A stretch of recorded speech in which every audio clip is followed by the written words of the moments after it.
The fragile envelope of air that surrounds the Earth is the medium upon which life itself is able to maintain its survival. Over the past decade, it has become increasingly apparent that this life-giving blanket of atmosphere that covers our planet is in serious danger of being irreparably harmed by the effects of pollution, the majority of it generated by cars and trucks. Recently, a convention was held in Los Angeles, a city whose freeways have gained the dubious distinction of being one of the greatest sources of smog in the country. The convention was organized by the California Utility Research Council at the Los Angeles Sports Arena to showcase the wide array of alternative fuel vehicles that may spell relief for America's environment and sizable dependence on imported oil. The vehicles on display represented close to the entire gamut of engine-driven cars and trucks being studied today as practical alternatives to gasoline-powered vehicles for tomorrow. Some were natural gas-powered, compressed natural gas-powered, ethanol-powered, methanol-powered, propane and butane-powered, electric-powered, and even solar-powered. Every time you opened a trunk or opened a hatch, there was something other than a gasoline tank sitting in full view. Not only was this a gathering of noteworthy cars, but also noteworthy stars. From left to right, TV and movie stars Dennis Weaver, Theodore Bickel, and Lloyd Bridges. Ed Asner was there, and so was Casey Kasem. Ed Begley Jr. was aboard, and so was former monkey Mickey Dolenz. They all came to donate their energies toward promoting ways to preserve the Earth's. And these celebrities weren't here strictly as a publicity gambit. They all strongly believe in the development of alternative fuel vehicles. We're destroying the place that we live. We only got one Earth, you know, and we are in the position to either save it or to destroy it. And right now we're not doing a very good job. What oil we don't burn in the air through our cars, we seem to spill in our oceans, in our bays, and lakes, and it gets into our groundwater. It's just, it's killing us. It's a big villain. If we don't stop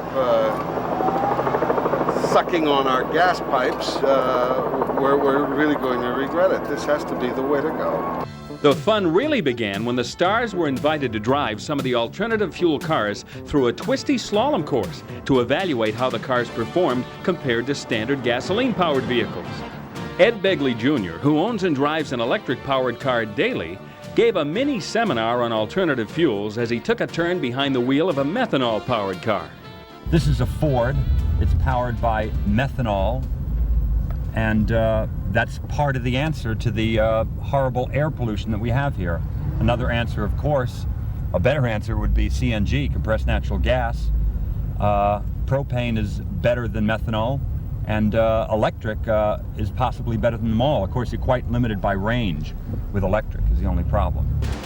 Ed Asner got to race around the pylons in one of Claremont, California's Chevy Caprice police cars powered by propane.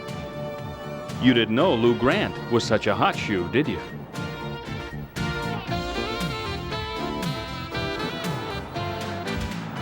And Mickey Dolenz spoke of another renewable fuel source. This is a methanol car we're driving here now, which is real good, because if you run out of gas, you just pour in a bottle of vodka, little Stoli's in there, and she'll just run fine for another couple hundred miles. Thanks, Mickey. And you may be on your way to a Nobel Prize.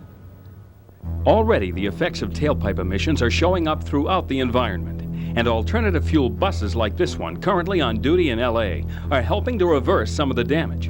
In fact, if the convention proved anything, it proved how wide an assortment of synthetic and electric-powered vehicles have been built, from school buses to garbage trucks. Will America ever wean itself of foreign oil and get on the alternative bandwagon? After the Arab oil embargo of the early 70s with gas lines, and with the ever-escalating price of gasoline in the early 90s, you'd expect greater interest in vehicles like these. Why hasn't it happened? It's economics, it's habits, it's culture, it's all kinds of things, but we've just got to recognize the importance of making that change. The world will be facing many energy changes as we head into the next century. And as we watch Mickey Dolenz attempt to negotiate the obstacle course in a compressed natural gas-powered UPS truck, let's hope he's not considering a career change. Alternative fuels, no matter what kind, will be powering our future. They're a big step toward energy independence and cleaner air. All with a little help from our friends.